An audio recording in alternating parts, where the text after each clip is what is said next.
In a recent video, I talked about the importance of feedback. Now, feedback can be positive or negative. In this video, I want to specifically focus on critical feedback and how valuable it can be and how you should seek it out.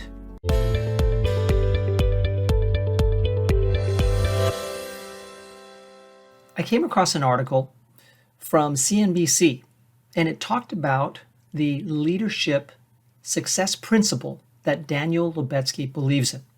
If you're not familiar with him, he's the billionaire founder of Kind Snacks. He ultimately sold Kind Snacks to Mars for $5 billion. What is his number one success tip? He says that you need to surround yourself with people who will give you critical feedback. Now, this seems like simple advice, but he says it's quite uncommon for this to happen.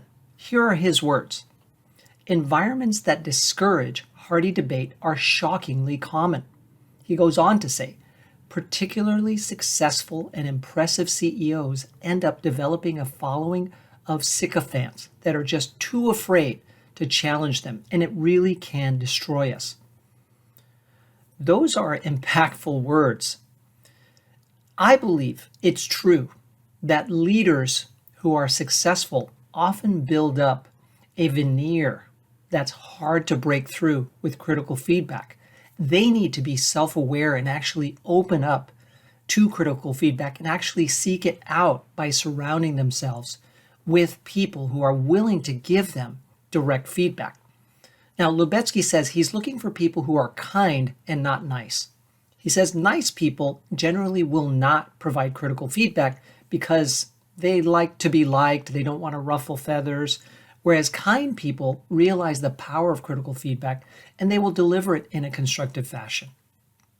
Remember that he said that it could destroy you if you have an environment filled with sycophants or people who always say, great idea, that's fantastic, I totally agree.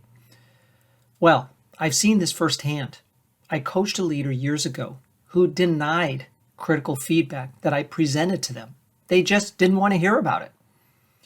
That leader ended up being dismissed from their role, not just because of their lack of appetite for critical feedback, but it definitely was part of the decision. It's so important. There's the story of Quaker Oats. They had purchased Gatorade for just over $200 million, and they turned it into a billion-dollar brand. Highly successful. They went on to decide to buy Snapple because the CEO had ambitions for turning the company into a big beverage behemoth. Only problem was, when it came to Snapple, they greatly overpaid. Whereas they had paid a few $100 million for Gatorade, they paid $1.7 billion for Snapple. Many analysts thought that this was a large overpayment. I suspect that there were people who felt that way, and they either gave the CEO the critical feedback, which he ignored, or they were afraid to give it to him because he was so adamant about going forward with his decision. Well, long story short, it did not go well. Snapple sales started going down because, for one thing, they changed the sales strategy.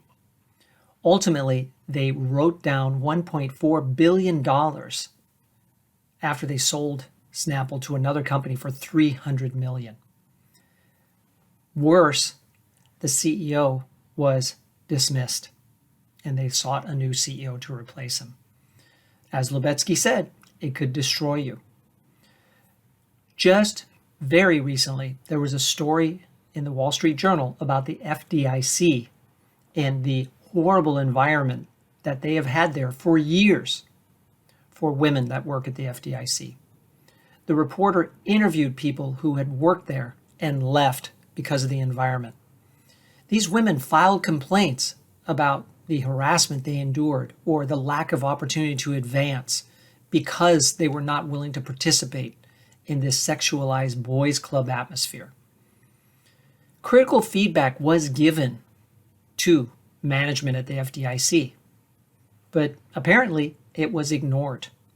And it was not an environment that welcomed critical feedback. It was downplayed. It was pushed aside. I believe that there will be changes that occur at the FDIC because of the explosive backlash against this organization due to this story that came out. It's shocking that environments like this still exist today in the 21st century. But the reality is, as Lubetzky said, it is not uncommon for environments to not have this sort of healthy debate culture where leaders can receive critical feedback, absorb it, accept it, ponder it, then create an action plan to do something with it. Critical feedback is a gift. It's a blessing. You should welcome it. You should seek it out. Be aware that as you become more successful and powerful, you may start putting up that veneer that makes it more difficult to accept critical feedback, and even more uncommon for you to seek it out. So please check yourself. When you run meetings, you seek out critical feedback about the ideas that you have, your vision, your strategy. And when you receive it, do you accept it graciously, seriously consider it, and then act on it? These are important leadership traits for effectiveness at this time. If this video has helped you, I hope you'll like it, comment on it, and share it with others who could receive benefit by watching it. And of course, subscribe to the channel. If you would like executive coaching for you or members of your team or the team, I would be more than happy to talk with you. Email me at michael@BAECexecutivecoach.com or visit the website, BAECexecutivecoach.com, where you can examine our services, fill out the contact form, or schedule an appointment with me directly. Thank you very much.